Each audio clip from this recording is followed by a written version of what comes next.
Islam mulai masuk ke desa Kifatu, mulainya dari desa Tisbatan, Kecamatan Amarasi, melalui seorang dai yang bernama Dato Ahmad bin Said Horsan. Dan dari Tisbatan mulai masuk Amanuban Selatan, mulainya di desa Noimuke. Dari desa Noimuke kurang lebih 1 tahun dan langsung ke Oehani. Memang untuk menuntut ilmu sebagai bekal untuk membangun, lalu juga merawat, lalu menjaga tentunya untuk umat Islam di sini atau perkembangan Islam di sini.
Assalamualaikum warahmatullahi wabarakatuh. Di bilik hati yang senantiasa rindu selalu hanya tentang ilahi Robbi. Segala syukur menghias di ujung lisan, wajib bermunajab hanya kepada Allah Subhanahu wa Ta'ala. Di kedamaian pedalaman Pulau Timor selalu berkesan dengan cerita syiar yang mendamai. Kali ini tim Jejak Islam bersilaturahmi ke Oehani di desa Kifatu, tepatnya di Kecamatan Kualin, Kabupaten Timor Tengah Selatan, Provinsi Nusa Tenggara Timur. Masjid Al-Ikhlas Oehani merupakan masjid utama yang juga diperuntukkan bagi para musafir yang tercegat waktu sholat. Masjid yang jamaahnya berasal dari 5 desa yang letaknya sangat berjauhan dari lokasi Masjid Oehani. Masjid Oehani ini memiliki karakteristik umum karena diperuntukkan bagi siapa saja yang lewat di lingkar selatan Amanuban untuk sholat berjamaah. Asal mula penyebaran Islam ke Oehani berawal dari desa Tesbatan atau Tainbira di Kecamatan Amarasi yang dibawa oleh seorang pendai dan saudagar asal Arab Yaman, yakni Dato Ahmad bin Said Horsan. Beliau mendakwah cukup lama di Tainbira, lalu setelahnya beliau hijrah untuk bersyiar Islam hingga ke Kecamatan Amanuban Selatan, tepatnya di desa Noimuke. Selama setahun di desa Noimuke, ajaran agama Islam yang diajarkannya diterima dengan baik oleh warga sekitar. Islam mulai masuk ke desa Kifatu, mulainya dari desa Tisbatan, Kecamatan Amarasi, melalui seorang dai yang bernama Dato Ahmad bin Said Horsan. Dan dari Tisbatan mulai masuk Amanuban Selatan, mulainya di desa Noimuke. Dari desa Noimuke kurang lebih 1 tahun dan langsung ke Oehani. Dulu Oehani nama masjidnya Nurul Huda. Terus tahun sekian itu diganti nama Masjid Al-Ikhlas Oehani. Dan imamnya yakni imam pertama Aba Salem Laba Isa. Setelah itu meninggal diganti oleh putra dari penyiar Islam Dato Ahmad bin Salim, yakni Aba Salem bin Ahmad Horsan. imam sampai tahun 2018 meninggal. Setelah itu diganti oleh adiknya yang bernama Aba Muhammad bin Ahmad Horsan. Setelah itu Imam Tesbatan meninggal, terus diganti oleh paman kita Aba Jafar Seran kurang lebih 1 tahun. Setelah itu dilanjutkan oleh anak atau cucu dari penyiar Islam, yakni Ambarak bin Salim Horsan sampai sekarang.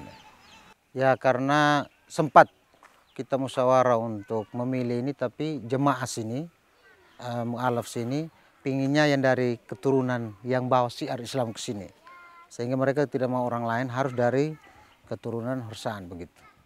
Sehingga kita musyawarah, kita sepakat Ambarak bin Salim Horsan sebagai imam sampai hari ini.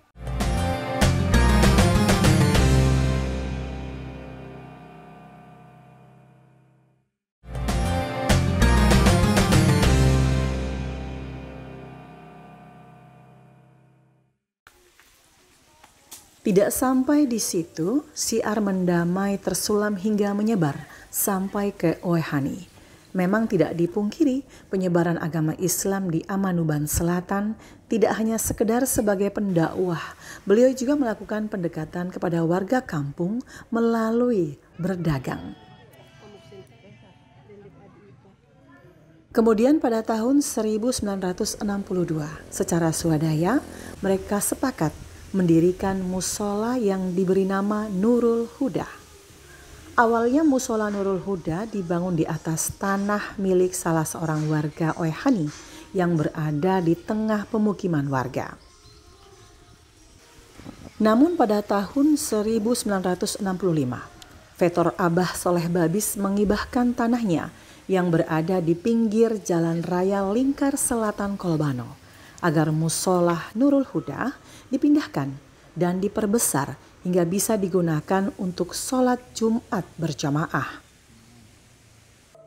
Karena kala itu warga Oehani dan kelima desa lainnya sholat Jumat harus berjalan jauh menuju ke Masjid Batu Putih, Amanuban Selatan. Pada tahun yang sama, musola Nurul Huda dipindahkan serta diubah menjadi sebuah masjid. Nama Nurul Huda diubah menjadi Al-Ikhlas Oehani. Sejak awal dan hingga saat ini, imam serta pengurus Masjid Al-Ikhlas Oehani adalah keturunan langsung dari Dato' Ahmad Horsan. Kalau di jamaah di Masjid Al-Ikhlas Oehani ini, dia mencakup ada kurang lebih 4 desa. Kalau ada desa Ebelo, desa Tueneke, desa Kiufatu, desa Tuafanu, malah ada desa dari Kolbano. 5 desa kurang lebih yang ada berjamaah di masjid sebagai masjid jamaah dari Masjid Al-Ikhlas Oehani. Dulunya Amanuban Selatan, sekarang Kecamatan Kualin, desa Kiufat, Masjid Al-Ikhlas. Jadi sekitaran sini masjidnya ada Masjid Nakmofa, Al-Furqan Nakmofa, Masjid Babus Soleh Kuan Fatu, Masjid Honobena ada di bagian CI sana. Terus ada musola di Kolbano dengan masjid, ada musola di Ebelo dengan Masjid Noimuke. Nah, itu yang di sekitaran Amanuban Selatan. Dan termasuk Masjid Al-Ikhlas. Dengan semakin berkembangnya jumlah jamaah muslim di Amanuban Selatan, ditambah jarak yang cukup jauh antara satu desa dengan desa yang lain, akhirnya masyarakat berinisiatif mendirikan masjid secara swadaya di tempat mereka. Telah didirikan beberapa masjid dan musola di Amanuban Selatan. Saat ini ada Masjid Al-Furqan di Nakmofa, Masjid Babus Soleh di Kuan Fatu, ada Masjid Honobena di bagian CI, juga terdapat musola Kolbano dan musola Oebelo, serta Masjid Nur Samad di Noimuke. Ya, kalau sesuai cerita dari orang tua, pertama tuh dibangun langgar. Dari langgar ke musola, musola baru masjid. Masjid awalnya masjid pakai dinding bebak, setengah tembok. Dari situ, tapi ukurannya ukuran kecil, tidak terlalu besar. Tapi dengan pesatnya jamaah semakin banyak, dengan pesat jamaahnya semakin banyak, sehingga mulai bangun lagi masjid yang sekarang ini, yang sekarang lagi dipakai. Dengan bertumbuhnya jamaah demi jamaah, sehingga sekarang sudah bangun lagi yang sekarang lagi sudah ada fonderenya, lebih besar lagi dari yang pertama.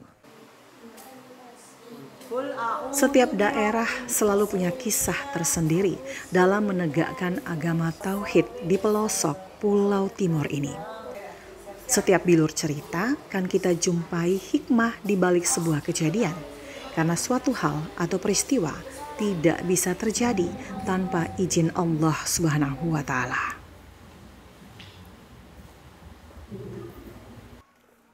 Ya, kalau harapan kami mungkin dengan ada masjid yang sekarang dengan akan kita hadapi dengan masjid yang baru nanti, mungkin dari kami pengurus masjid maupun orang tua akan selalu mengajak kepada para jamaah untuk bagaimana caranya sehingga masjid ini semakin ramai, banyak berjamaah, dan anak-anak kita didik mereka, melatih mereka dengan mengaji, belajar sholat dan lain sebagainya, sehingga mereka lebih, dan kegiatan mengajinya di masjid, sehingga mereka dapat mengenal dan bisa meramaikan masjid.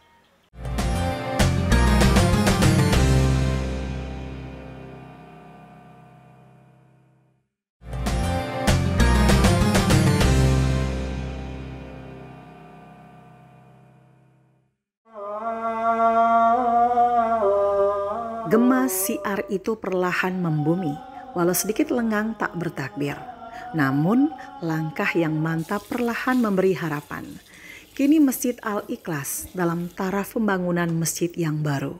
Di bawah lokomotif Yayasan Al-Ikhlas Oehani, perlahan mewujudkan keinginan besar mereka dengan mengajak setiap yang mampir untuk ikhlas merangkai uluran kasih, menabung amal jariah yang takkan pernah putus.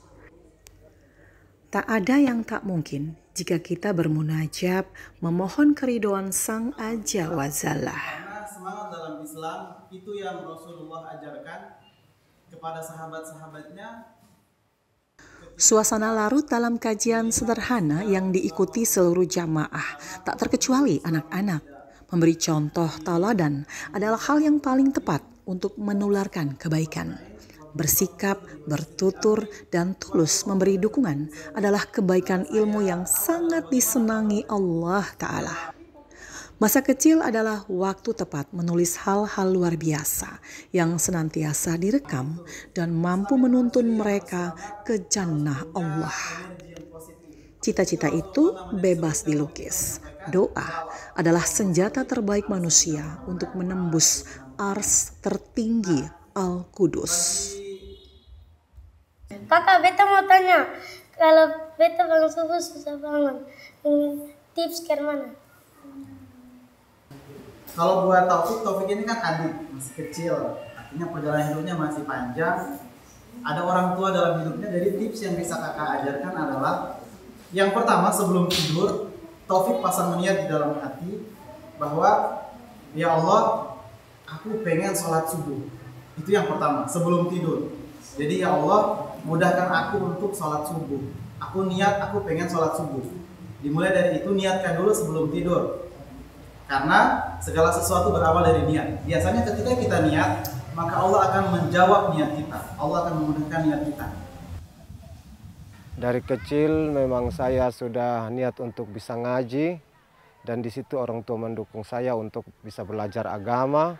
Setelah itu orang tua dan buyut saya meninggal, saya terpilih sebagai imam dan saya harus berlanjut untuk kelanjutan masjid dan umat-umatnya di sini. Tujuannya untuk mensiar agama. Dari situ saya sudah dipilih sebagai imam dan di situ ada kegiatan-kegiatan yang saya ini setiap minggu, yaitu ada sholat berjamaah, ada pengajian ibu-ibu, ada ceramah-ceramah setiap minggu, dalam 1 minggu ada 1-2 kali, ada buka puasa bersama sunnah di masjid.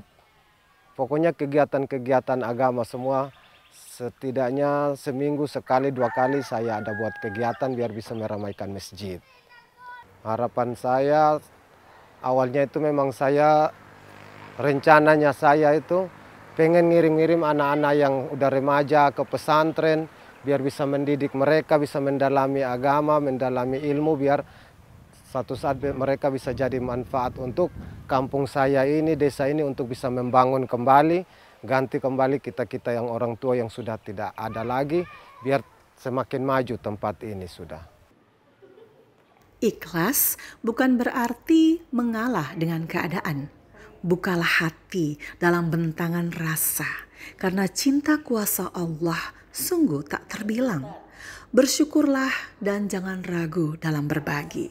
Senyum tulus lebih berkah ketimbang ilmu pengetahuan yang disimpan sendiri dan enggan untuk dibagikan. Tak ada kata tak mampu dalam bersedekah, karena Allah tak mempersulit umatnya.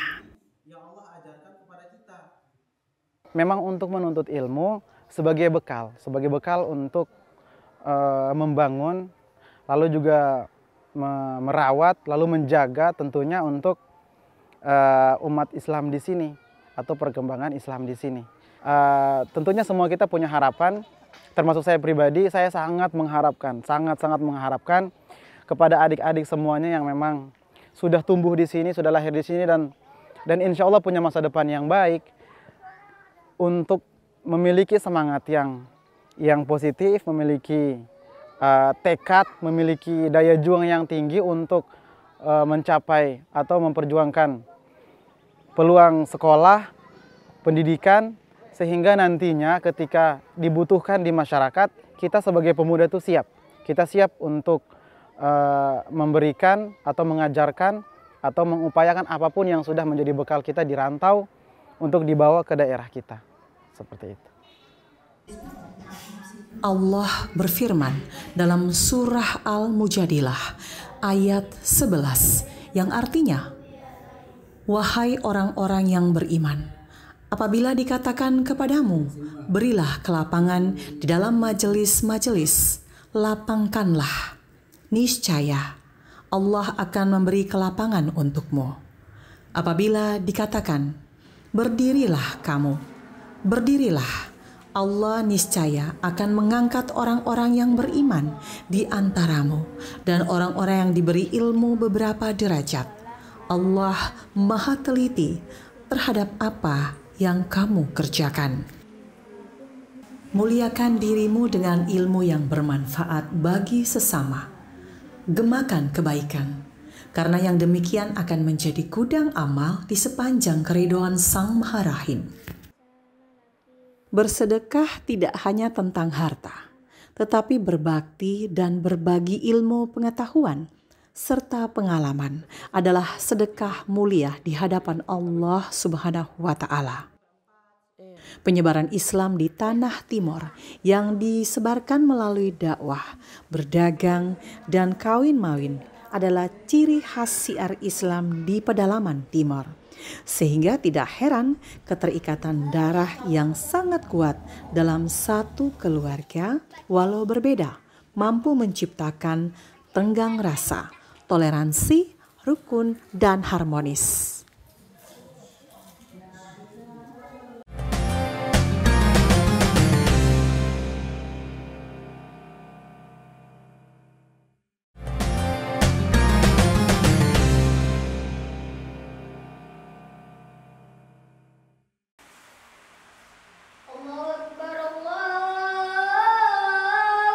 Azan berkumandang, bersahut-sahutan, mengelilingi poros bumi mengingatkan setiap umat mukmin untuk mengingat Sang Pencipta dalam sujud, merendahkan kepala hingga serendah-rendahnya di hadapan Sang Maha Agung.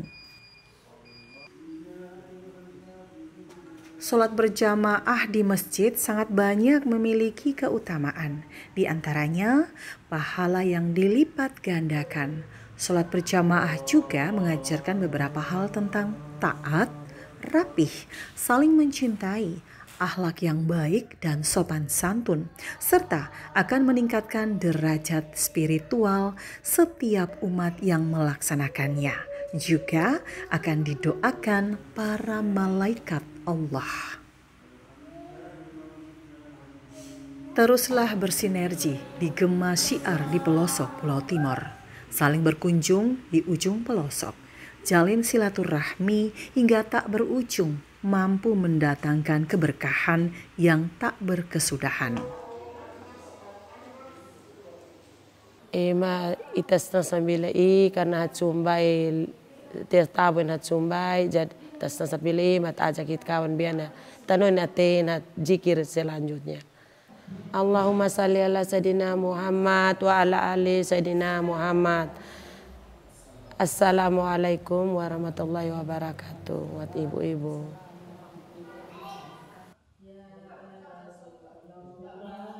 Memakmurkan masjid tidak bicara tentang estetika bangunannya semata, tetapi bagaimana umat senantiasa menggemakan ayat-ayat suci Allah, menggemakan ajaran keesaan, kekuasaan, kebaikan, kemuliaan Sang Al-Aziz yang tak terhitung bilangannya. Gema Syiar di Oehani, tepatnya di Kecamatan Kualin di lingkar selatan Timor Tengah Selatan. Tetaplah mendamai dalam kemajemukan, perkokoh jati diri di niat yang tulus, yang demikian akan selalu dalam kasih sayang Allah. Hadiah istimewa yang tak terduga, setiap kemudahan yang kita temui, kesehatan, nafas kehidupan, kelancaran rizki, serta hadiah anak-anak yang soleh-solehah. Sesungguhnya manusia tempatnya khilaf. Kita lupa begitu banyak kasih sayang yang tidak kita sadari dan syukuri. Asyhadu alla ilaha illallah wa asyhadu anna Muhammadar Rasulullah. Subhana rabbika rabbul izzati amma yasifun wa salamun alal mursalin walhamdulillahi rabbil alamin. Gema Syiar terus mendamai hingga ke penghujung masa. Dalam bentangan ketulusan, Allah Sang Maha Rahman dan Rahim, penuh kasih yang tak terhitung baiknya kepada kita setiap makhluk di muka bumi ini. Akhirul kalam, Assalamualaikum warahmatullahi wabarakatuh, saudaraku. La ilaha